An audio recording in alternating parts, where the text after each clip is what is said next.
pretty gloomy Friday the 13th. Plus I hear there's a full moon tonight, so work ought to be really fun. It's currently 10:30. I've been reading a little bit this morning, not a whole lot. And I gotta go to work 12 to 8 today, so I'll get a little bit of reading time when I'm home, but not a whole lot.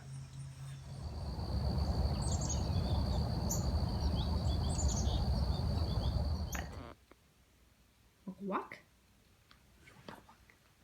Yeah. Should we go walk? Okay, I'll come back and read later. Well, survived Friday the 13th, surprisingly. I thought it'd be a lot more crazy, being a Friday the 13th and a full moon in retail, but actually it was a pretty quiet day, so that was nice. Beautiful sunny day. I'm off today at the park with Skippy. It's much more crowded than usual. There are cars everywhere. There's some soccer thing going on here. Soccer everywhere, way down there too. So Skippy and I are just kind of, where are you, bud? There you are. Just hanging out at the park. Got about 50 more pages left in Exile to finish reading, and I'll hopefully polish that off early today. And on to something else.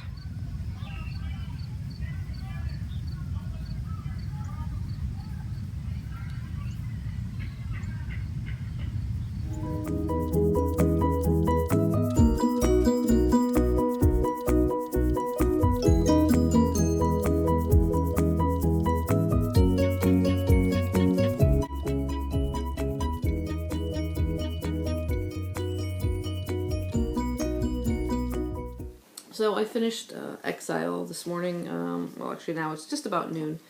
So this is my Climatic Apocalypse, I guess you'd call it. As you can see, there's floods everywhere. All we know is it says the floods came, so I'm assuming global warming, melting polar ice caps and things like that rose the water level. And so there's like pockets of civilization on various bits of land that are still above water. In here, we only really know about a mainland and an island called Exile. And Exile is apparently the place to be. Every once in a while, a salvage boat comes from Exile to the mainland and kind of recruits one of the boys there to come back and work. It's always going to be a boy, maybe because of the physical labor or whatever, and you have to have something to sort of buy your way and make it worth taking, that boy to the island. Our main character, Baz, his father finds 2 boxes of shotgun cartridges to trade and buy his way onto the island. Along with Baz, this time they take a second boy, one named Ray, and together they're brought to this island where they think, it's going to be great. They'll work, but they'll be getting like regular meals and everything. And they come to find out it's not the paradise they've sort of been led to believe. The people in charge, Preacher John Eck, E-C-K, shortened to X, and then Exile, that's how the name kind of stuck. He, along with his 3 sons, Isaac is, I think, the oldest one, they're sort of in charge, and then they have some capos, I guess they're short for like captains, that kind of oversee the boys, but they treat them like crap. They're given like tin food that they've scrounged up from beneath the waters, and they're usually made to like kind of fight over the food, like, oh, you've worked the hardest, and then you get first choice, you get choice, the rest kind of dive in and grab your can of food fastest, and they seem to have it in for Baz and Ray right off the bat because of some events that took place on their way to the island that they're sort of ridiculously blamed for. But anyway, so it's basically a story of not just survival, but of kind of friendship and coming together and amongst these boys against this greater evil that's running this island, and sort of a bit of madness going on with Preacher John, and they have to find a way to sort of bond together and kind of fight against these guys and try and figure out a way to like find some sort of a future for themselves. But yeah, I thought it was pretty decent. It's a teen book.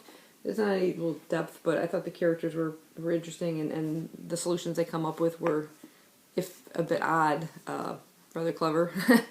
But I thought it was entertaining. I thought that the descriptions of this particular world, at least in the pocket of the area that we're exposed to, was very vivid. And I maybe it was the cover too that just sort of stuck in my head with these sort of just rooftops peeking up, and they're hoping like they'll start to see it's all murky water too, and you can really get this image in your head of what it's like, and sort of the humid dampness and everything in the air, and just waiting to see if these waters will clear and start to maybe eventually subside. But is there going to be hope for a future? And that's kind of what the kids are wondering too. And I thought overall it was quite well done.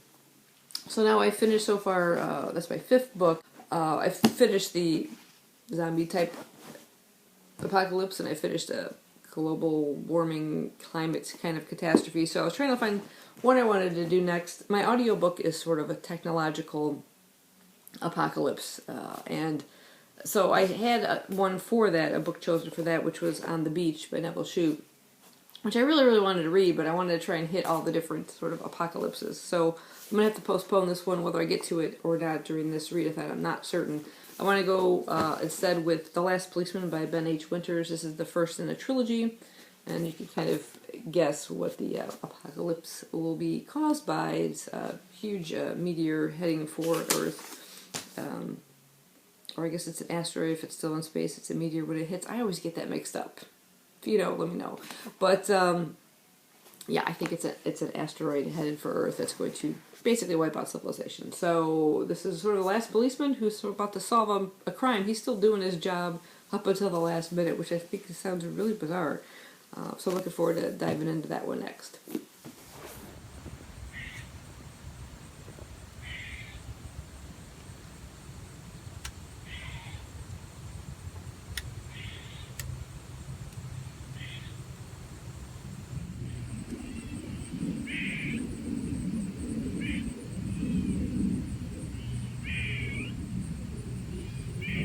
It's a noisy squirrel back there.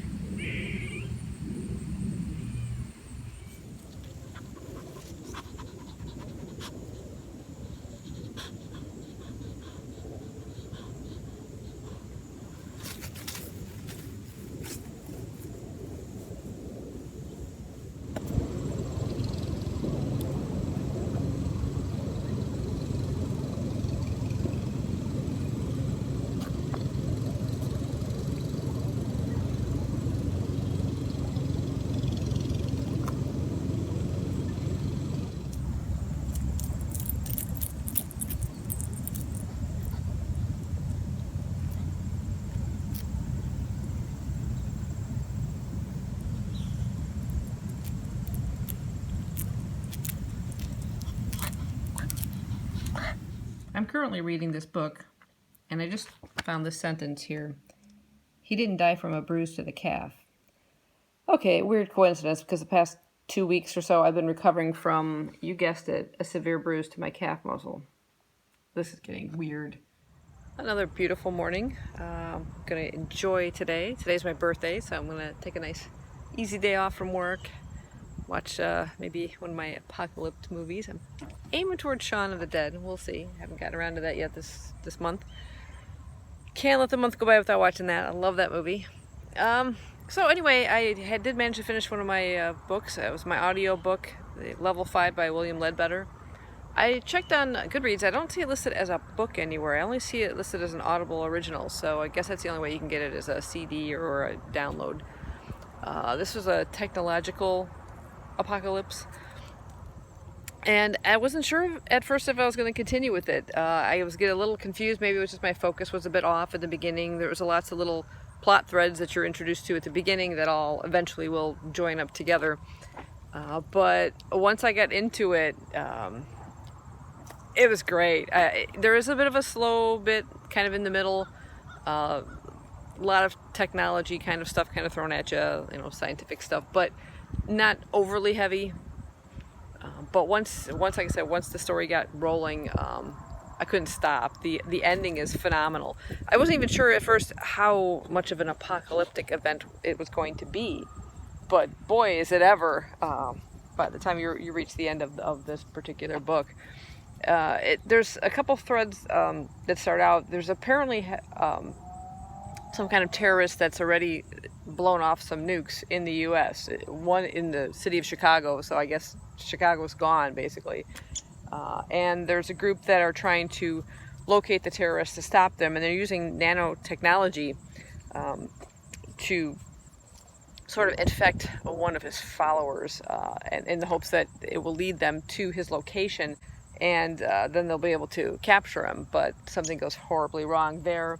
Then there's another plot thread where there's an AI, an artificial intelligence named Mortimer, who's trying to break free of the constraints that keep him like off the internet, and because once he's on the internet, he's able to sort of replicate himself and kind of break free, and they could lose control over him. But apparently he's not the first one who's done this, and that's another one of the plot threads, and it's just really, really great. It's action-packed.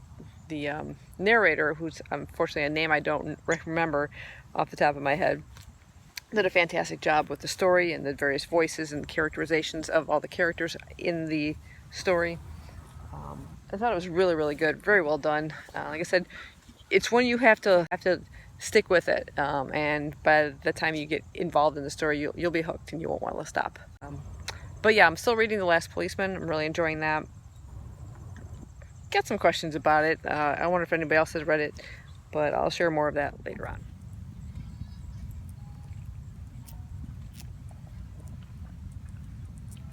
I thought I'd bring you guys along with me to the library sale. Saturday is a bigger deal where they bring out more carts. Today's only Thursday, but it's still a fairly good sale, so let's see what we find today.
Myself up a little birthday treat.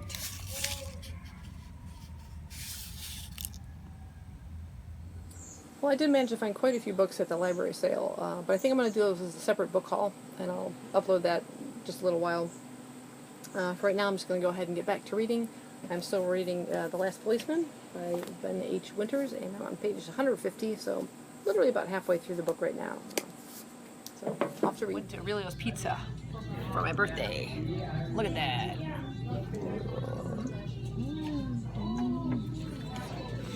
And now, time for some homemade birthday cake, but I'm not showing you the candles. Alright, I'm going to go have a piece of that cake now. So, thanks for watching, and I'll see you in my next vlog.